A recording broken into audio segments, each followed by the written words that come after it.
अस्सलाम वालेकुम दोस्तों। Welcome to my YouTube channel AH clinic one. उम्मीद करता हूँ सभी दोस्त खैरियत से होंगे।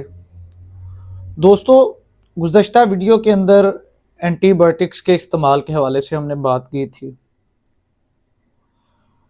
दोस्तों, एंटीबायोटिक्स गोली की सूरत में, कैप्सूल की सूरत में और सफूफ की सूरत में भी आती हैं, जिसको हम डिल्यूट करके पानी के साथ या नॉर्मल सलाइन के साथ इस्तेमाल करते हैं, यानी कि पाउडर की सूरत में भी आते हैं।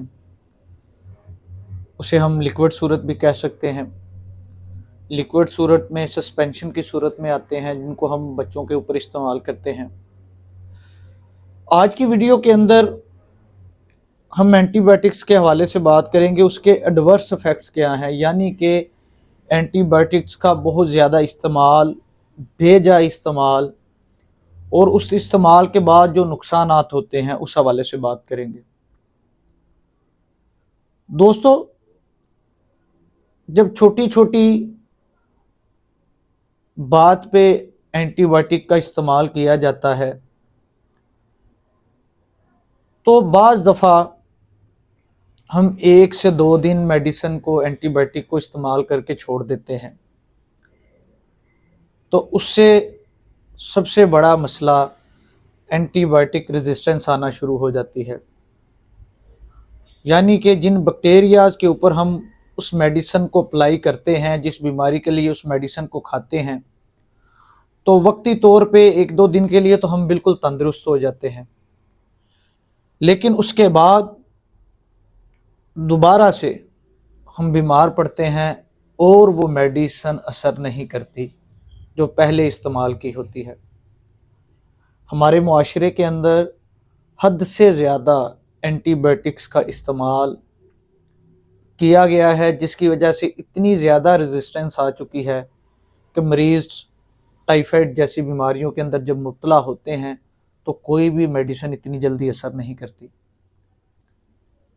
फिर हमें हैवी पोटेंसी एंटीबायोटिक्स का इस्तेमाल करना पड़ता है, और यकीनन उनके इफ़ेक्ट्स के साथ, अच्छे असरात के साथ साथ बुरे असरात भी देखने को मिलते हैं। अगर एंटीबायोटिक्स की हम साइड इफ़ेक्ट्स की बात करें तो सबसे पहले जो माइनर साइड इफ़ेक्ट्स आते हैं उसमें डाइजेस्टिव इश्यूज़ हैं।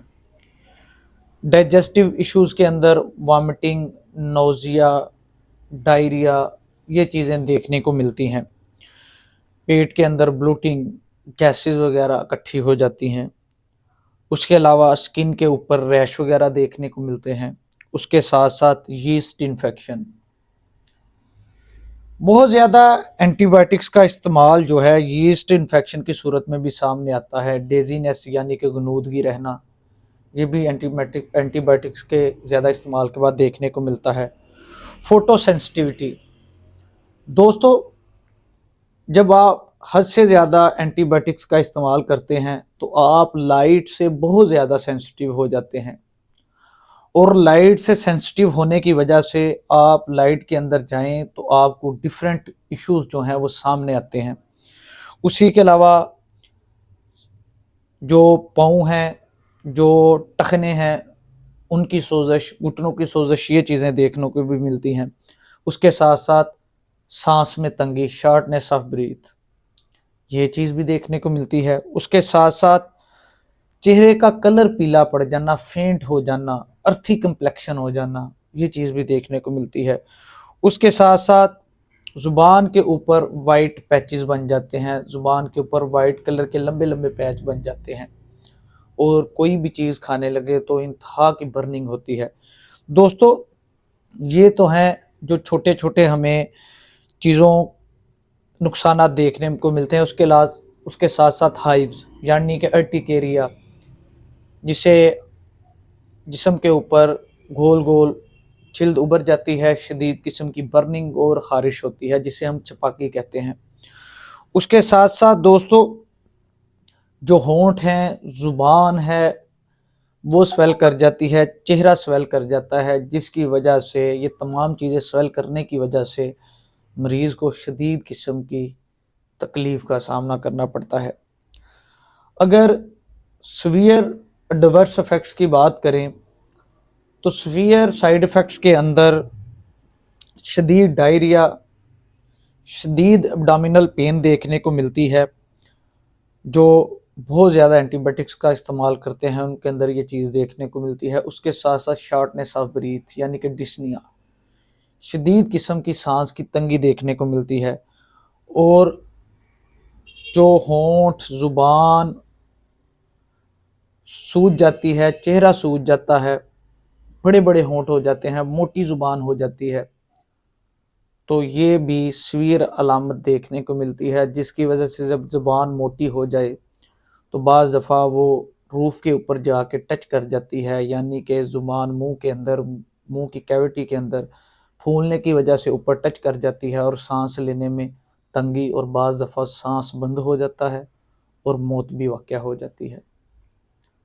दोस्तों, बेजा अद्वियात का इस्तेमाल और स्पेशली एंटीबायोटिक्स अद्वियात का इस्तेमाल एंटीबायोटिक्स रेजिस्टेंस करता है, जिसकी वजह से आप किसी बीमारी के अंदर जब किसी एंटीबायोटिक को इस्तेमाल करते हैं तो आप जल्द ठीक नहीं हो सकते। उसके साथ साथ डाइजेस्टिव के मसाइल, हाइव्स, रैशेज़ ऑफ स्किन और nausea, vomiting, dizziness, diarrhoea, abdominal cramps, ये चीज़ें देखने को मिलती हैं। और सीवियर रिएक्शन के अंदर चले जाएं तो आपको ज़ुबान, होंठ, चेहरा सूज जाना, ज़ुबान मोटी हो जाना, सांस की बहुत ज़्यादा तंगी होना और उसके साथ साथ मरीज़ों को सीवियर किस्म की स्किन की कॉम्प्लिकेशंस पैदा हो जाती हैं, जैसे कि फ़ोटो सेंसिटिविटी, इस तरह की चीज़ें डेवलप कर जाती हैं। इसलिए एंटीबायोटिक्स का इस्तेमाल इंतहाई एहतियात के साथ करना चाहिए ताकि आप इन रिएक्शन से बच सकें। दोस्तों, मैं उम्मीद करता हूँ आपको ये वीडियो पसंद आएगी। जो दोस्त मेरे चैनल पे नए हैं, चैनल को सब्सक्राइब कीजिए, बेल आइकन के बटन को प्रेस कीजिए ताकि हमारी आने वाली हर नई वीडियो आपको बर वक्त मौसूल हो सके। शुक्रिया।